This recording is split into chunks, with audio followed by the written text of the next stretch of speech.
और इस बीच को बड़ी खबर आपको बताएंगे, इजराइल के कई शहरों में एयर रेड अलर्ट है। आपको बताएं कि ईरान के हमले में 48 लोगों के घायल होने की जानकारी अब तक सामने आ रही है और इसमें ये जानकारी मिल रही है ईरान ने आम नागरिकों पर हमला किया। इजरायली रक्षा मंत्री की तरफ से खुद इसका जिक्र किया गया। ईरान लगातार इजराइल पर चूंकि हमले बोल रहा है और ऐसे में ईरान ने इजराइल पर मिसाइल दागे, इसी के चलते कई शहरों में एयर रेड अलर्ट को जारी कर दिया गया है क्योंकि लगातार ये जो जंग है वो और ज्यादा तेज हो रही है। और इसी बीच ईरान ने फ्रांस, ब्रिटेन और अमेरिका को कड़ी चेतावनी भी दे दी है। ईरान ने इन देशों से कह दिया है कि वो इजराइल का साथ देने वालों को भी नहीं छोड़ेंगे। ईरान ने कहा है कि हम इजराइल और इजराइल पर ईरानी हमलों को फेल करने में एक बड़े हिस्सा लेने में भी किसी भी देश पर बहुत बड़े पैमाने पर हमले शुरू करेंगे। ईरानी सेना सहयोगी राज्यों के सभी क्षेत्रीय ठिकानों को निशाना बनाना शुरू कर देगी।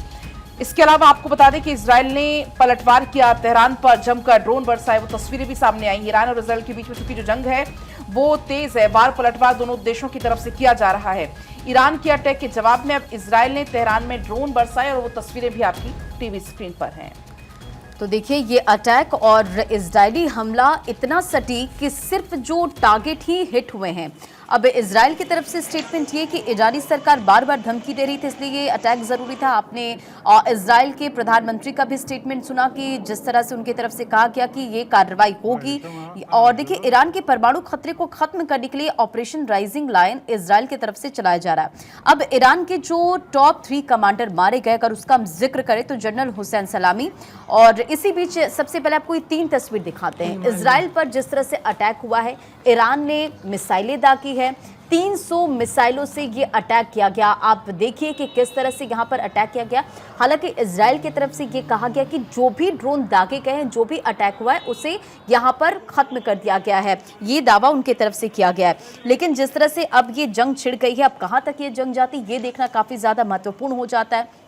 अब देखिए, इसमें 6 वैज्ञानिक मारे गए हैं। अब्दुल हमीद, अहमद रेजा, ये तमाम वो नाम हैं। इसी के साथ ईरान के जो टॉप 3 कमांडर, जिसका जिक्र मैंने पहले भी किया, जिसमें जनरल हुसैन सलामी IRGC के कमांडर इन चीफ थे। 2019 में सलामी ने को IRGC की कमान दी गई थी। और ईरान किस तरह से अब प्रॉमिस 3 के जरिए यहाँ पर इजराइल को निशाना बना रहा है, इजराइल पर अटैक कर रहा है, इससे जुड़ी 4 तस्वीर आपके स्क्रीन पर है। बिल्कुल, तो देखिए, एक तरफ इजराइल ने ईरान पर हमला किया क्योंकि ईरान मानने को तैयार नहीं है। वो परमाणु हथियार बनाना चाहता है जो तमाम देशों के लिए सही नहीं है, या यूं कह लीजिए कि दुनिया के लिए ठीक नहीं। तो वहीं दूसरी तरफ ईरान ने इजराइल पर पलटवार किया है क्योंकि जिस तरीके से ईरान के सैन्य कमांडर की मौत हुई, उसके बाद ये गुस्सा ईरान का सामने आया। लेकिन इजराइल ने कहा कि हम लगातार ईरान से बात कर रहे थे, ईरान मानने को तैयार नहीं था। आप देखिए, लंबे समय से दोनों देशों के बीच किस तरीके के हालात बने हुए थे।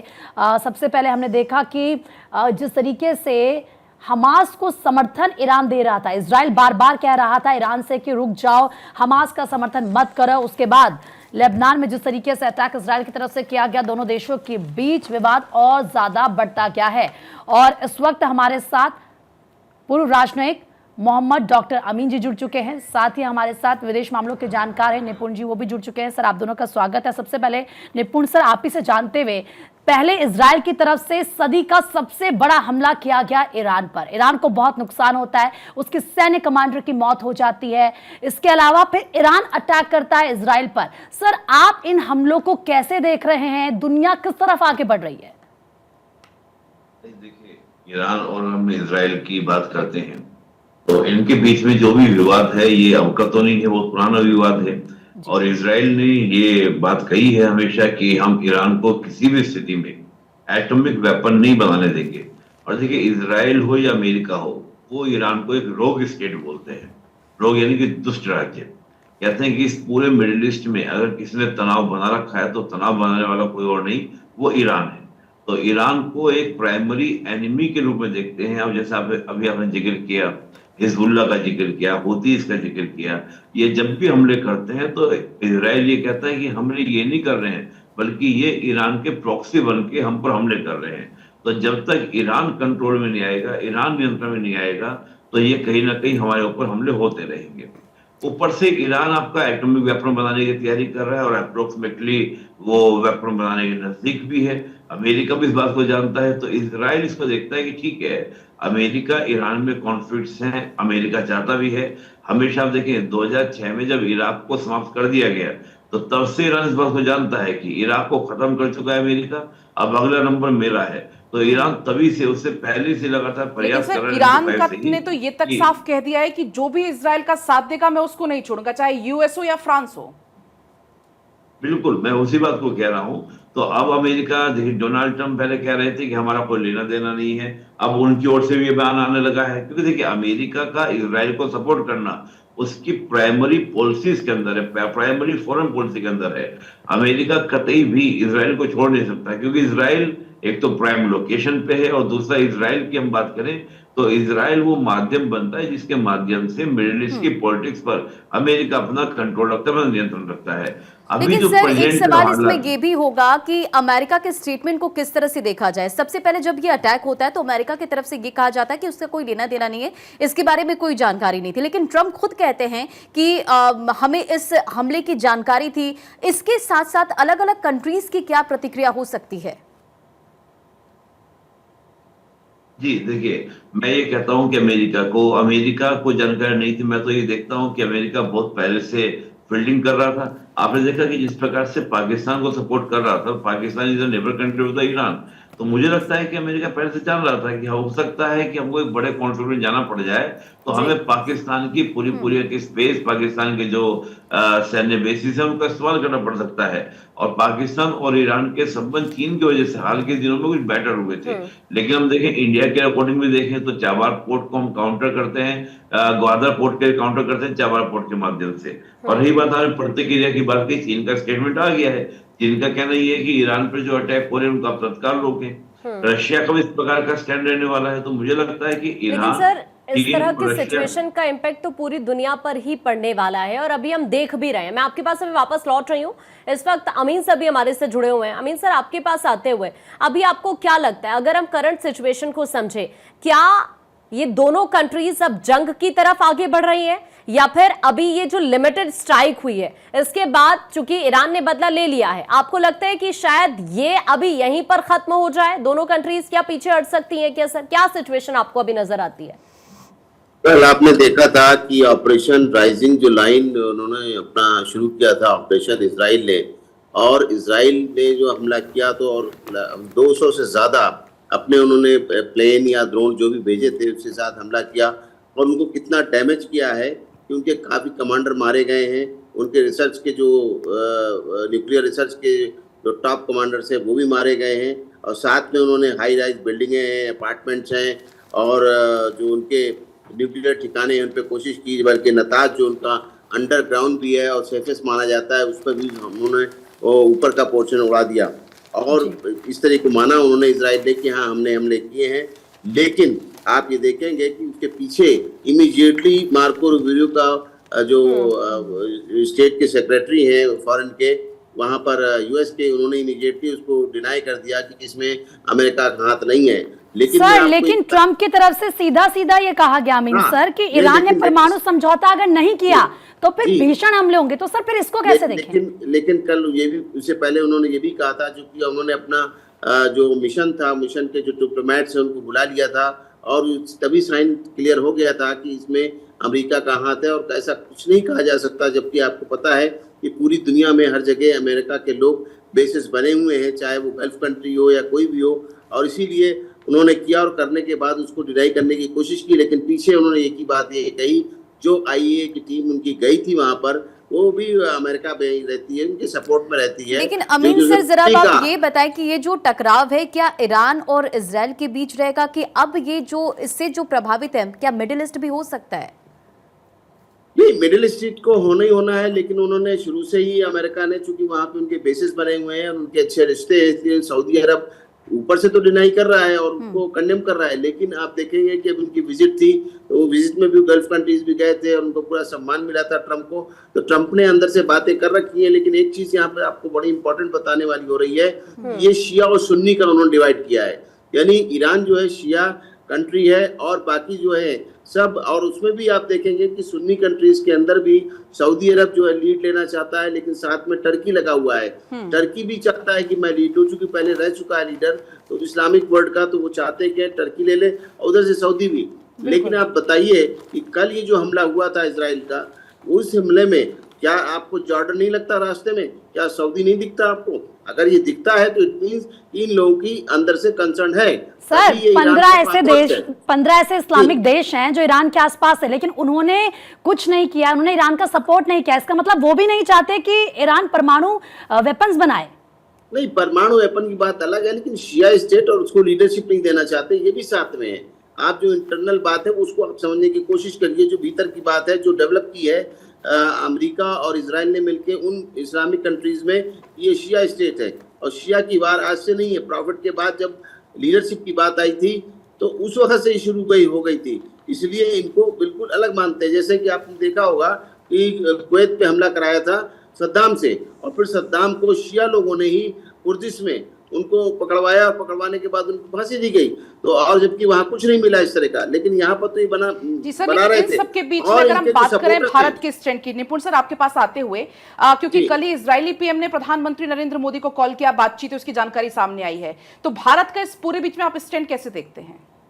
भारत जो है हमारा, भारत बहुत अच्छा देश रहा है हमारा, और इसके साथ में हमारे बहुत अच्छे सर आपके पास आएंगे अमीन सर, निपुण जी से ये सवाल हमने किया था। देखिए, अभी भारत की ओर से प्रतिक्रिया आई गई है और भारत ने कहा कि दोनों ही देशों के साथ हमारे रिलेशन है। देखिए, हिस्टोरिकल हम देखें तो ईरान हमारा नेबर है, और आप देखिए पाकिस्तान बनने से पहले 1947 से हजारों साल का इतिहास हमारा ईरान के साथ में है, कोई आज का इतिहास तो है नहीं। तो हिस्टोरिकल हमारे रिलेशंस हैं ईरान के साथ। इजराइल के साथ भी हमारे आप देखें तो डिप्लोमेटिक रिलेशन 92 में स्टार्ट हुए, और जिस प्रकार से स्ट्रेटेजिक पार्टनरशिप हमारी इजराइल के साथ में है, हर तरीके से सपोर्ट आपको इजराइल ने दिया, चाहे वो 99 का कारगिल हो। आज भी हम देखें जब भारत पाकिस्तान आमने सामने हुए तो ओपनली कोई देश हमारे साथ खड़ा था तो इजराइल खड़ा था। पीएम मोदी 3 दिन के विजिट पर गए थे। तो मैं मानता हूं कि अगर आप एक आम आदमी से, एक आम भारतीय से अगर पूछेंगे कि इजराइल के साथ हमारे संबंध कैसे हैं, तो नो डाउट हर कोई ईरान से पहले इजराइल को चूज करेगा।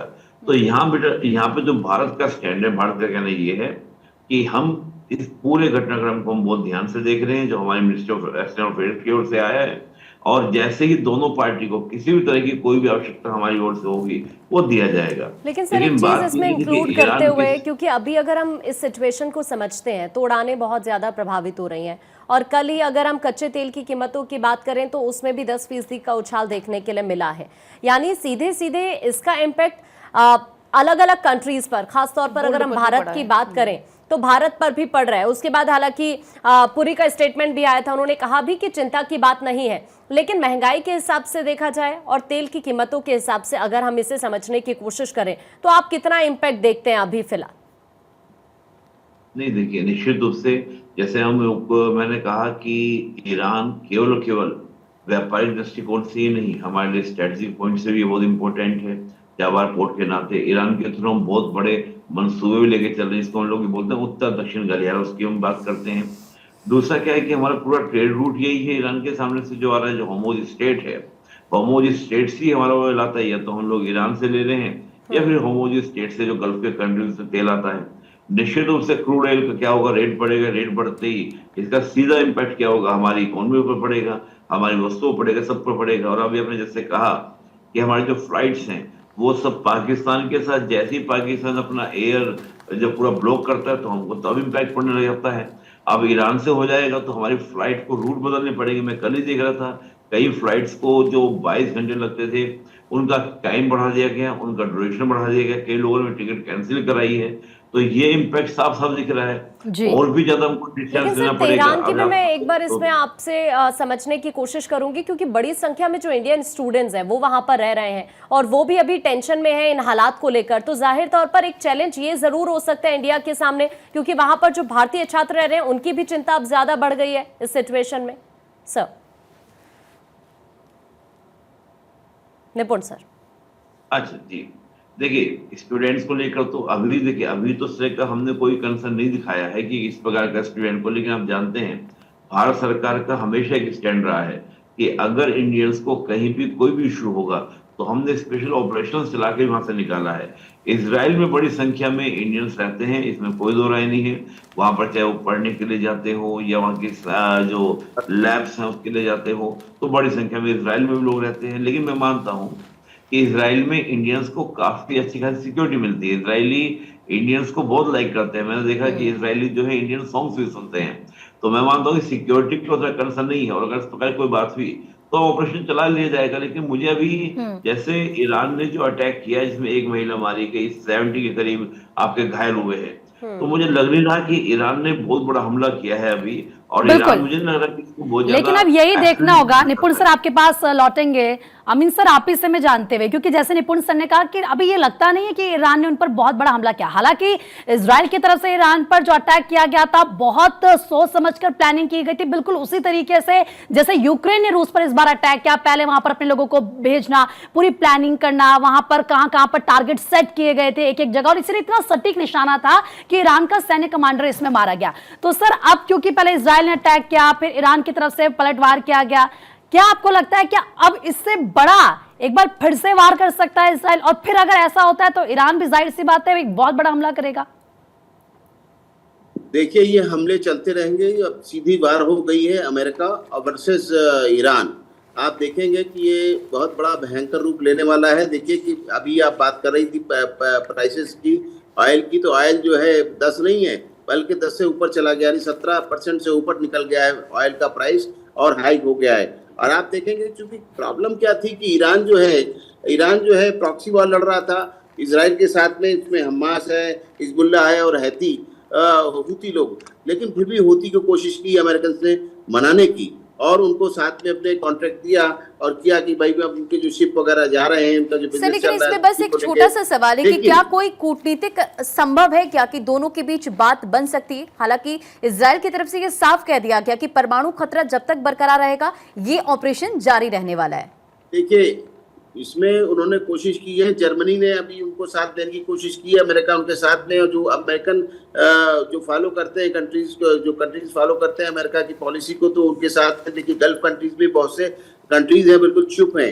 एक सऊदी वगैरह का रिएक्शन आया है, और भी कुछ रूस वगैरह का आया है, लेकिन बाकी जो गल्फ कंट्रीज को आना चाहिए खुल के सामने, कोई नहीं आया है। इसका लगता है कि उनका पूरा सपोर्ट है, और मैं समझता हूं कि जो इजराइल और अमेरिका की कूटनीति है वो ज्यादा हावी है। समय का अभाव है, माफी के साथ आपको यहाँ पर रोकना पड़ रहा है। अब भी आप दोनों खास मेहमानों का जुड़ने के लिए बहुत शुक्रिया सर।